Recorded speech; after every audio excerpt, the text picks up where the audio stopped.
माता जगदम्बा दुर्गा की पूजा आराधना कर उनसे शक्ति प्राप्त कर प्रभु श्री राम अपने भाई लक्ष्मण और वानरी सेना के साथ लंका पर आक्रमण करते हैं ताकि सीता को वापस लाया जा सके। इस दौरान रावण के पूरे वंशजों का नाश हो जाता है। कहा भी गया है, रहा न कुल कोई रोवन हारा। लेकिन इसमें एक प्रमुख बात, मेघनाद को जब लक्ष्मण मारते हैं तो कई प्रकार के विस्मय होते हैं।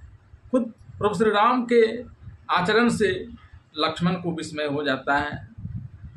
फिर जब मेघनाद का हाथ उनकी सती पत्नी सुलोचना के आंगन में गिरता है और लक्ष्मण के हाथों मारे जाने की बात बताता है तो सुनैना विस्मित हो जाती हैं और जब अपने पति का सिर लेने के लिए सुनैना राम की सेना में आती हैं और यह बताती है कि किस प्रकार से उनके पति के हाथ ने उन्हें यह सारी बातें बताई हैं और वे अपने पति का सर लेने यहाँ आई हैं, तो पूरी वानरी सेना विस्मित हो जाती है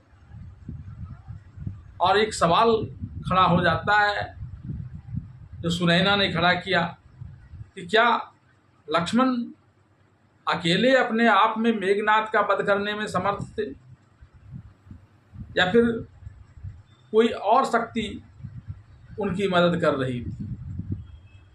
आइए जानते हैं कौन सी थी वो शक्ति और किस प्रकार से इन सभी का विस्मय समाप्त होता है और यथार्थ की बातें सबको मालूम होते ही राम के व्यवहार की सभी प्रशंसा करते हैं और मेघनाद और सुनैना की भी प्रशंसा करते हैं। माता जगदम्बा सीता का रावण के द्वारा अपहरण करने के पश्चात सीता को वापस लाने के क्रम में मेघनाद का वध लक्ष्मण के द्वारा किए जाना सिर्फ एक निमित्त था, बल्कि मेघनाद की हत्या में हंता कोई और था जिसने लक्ष्मण के हाथों यह हत्या करवाई थी। इसका खुलासा खुद मेघनाद की पत्नी सुलोचना आगे इसी कथा में करेगी। लेकिन उससे पहले कि किस प्रकार से पहले लक्ष्मण विस्मित होते हैं राम के आचरण को देखकर, फिर सुलोचना विस्मित होती है और कैसे फिर इसका निवारण होता है। माँ जगदम्बा दुर्गा की पूजा आराधना करने के पश्चात प्रभु श्री राम ने वानरी सेना के साथ लंका पर आक्रमण कर दिया। इसके उपरांत 10वें दिन प्रभु श्री राम के द्वारा रावण के वध के पूर्व लक्ष्मण, हनुमान, सुग्रीव और अंगद जैसे वीर लंका और रावण के पूरे वंशों के विनाश में प्रभु श्री राम ने तो सिर्फ कुंभकर्ण और रावण का ही वध किया था। अन्य राक्षसों का वध तो युद्ध में लक्ष्मण ने ही किया था। तभी तो तुलसीदास ने प्रभु श्री राम के मुख से रामचरितमानस में कहलवाया है, जगमह सखा निशाचर जेते लक्ष्मण हनहि निमिषमह तेते। यही कारण था कि प्रभु श्री राम ने पूरे युद्ध के दौरान लक्ष्मण को युद्ध संचालन से संबंधित कोई दिशा निर्देश कभी नहीं दिया था। यहाँ तक कि जिस युद्ध में मेघनाद ने युद्धरत लक्ष्मण को शक्तिवान से मारकर मरणासन्न कर दिया था और प्रभु श्री राम लक्ष्मण की दशा देख तब तक रोते रहे थे जब तक कि वीर बजरंगी के द्वारा लाए गए संजीवन बूटी के सेवन से लक्ष्मण ने चैतन्य प्राप्त कर लिया था।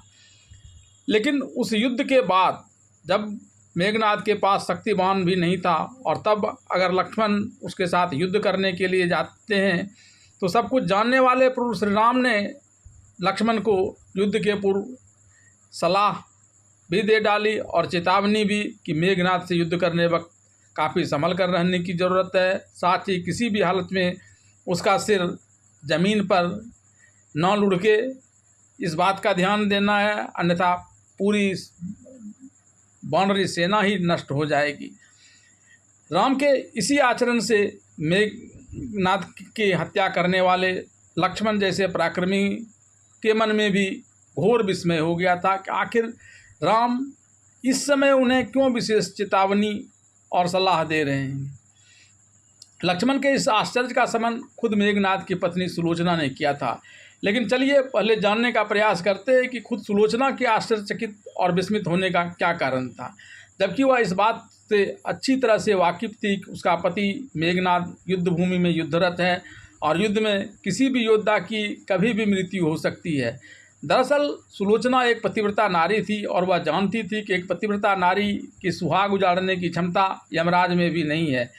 ऐसे में जब युद्ध भूमि में लक्ष्मण के हाथों मारे जाने के बाद मेघनाद की भुजा उड़कर सुलोचना के आंगन में गिरती है तो पति को भुजा पहचानने के बावजूद उसे यकीन नहीं होता। उसे लगता है कि यह शत्रु सेना की माया है। तब वह पति मेघनाद की भुजा को लिखकर सारी बात बताने के लिए कहती है। वह खुद उस भुजा के संपर्क में भी नहीं आती है और दासी से उस भुजा के हाथ में एक खड़िया देने के लिए कहती है। खड़िया देने के बाद वह भुजा युद्ध का सारा वृत्तांत बयान कर देता है, जिससे वह जो विस्मित हो गई थी इस घटना को देखकर उसका विस्मय समाप्त हो जाता है और वह हकीकत से वाकिफ हो जाती है और फिर अपने पति के साथ सती होने के लिए अपने ससुर रावण से यह निवेदन करती है कि वह श्री राम से मेघनाद के सर को मांग लाए। लेकिन रावण ऐसा करने से इनकार कर देता है और उसे यह भरोसा देता है कि वह कुछ दिन इंतज़ार करे, वह मेघनाद के सर को काटने वाले लक्ष्मण का सर भी उसे लाकर दे देगा। तब मंदोदरी उसे समझाती है कि वह रावण की बातों में न आए और सीधे वहाँ चले जाए, प्रभु श्री राम से जाकर अपने पति का सर वहाँ से मांग लें। इस क्रम में सुलोचना जब शत्रु सेना में अपने पति का सर मांगने जाती है तब सुलोचना को आते देख प्रभु श्री राम खड़े हो जाते हैं और आदर सहित मेघनाद के सर को सुलोचना के लौटा देने के लिए लक्ष्मण को आदेश देते हैं। वानरी सेना राम के इस बर्ताव को देखकर आश्चर्य से भर जाती है और तंज करती है कि भला कोई मृत व्यक्ति का भुजा भी ऐसा लिख सकता है, क्योंकि सुलोचना ने यही कहकर राम के पास मेघनाद का सर होने की बात कही थी जिसे वह लेने आई थी। तो वानरों ने कहा कि अगर यह बात सत्य है कि कोई मृत भुजा सारी बातों का वर्णन कर सकता है तो सुलोचना अपने पति के सर से हंसने के लिए कहे और ये इस बात को प्रमाणित करे। हालांकि प्रभु श्री राम को सुलोचना के सतीत्व का पता था, इसके बावजूद उन्होंने मेघनाद के सर की तरफ आदर से देखा। तभी मेघनाद का सर जोर जोर से हंसने लगा। इसे देखकर सारी सेना हतप्रभ हो गई और उनका सारा विस्मय, सारा शक समाप्त हो गया।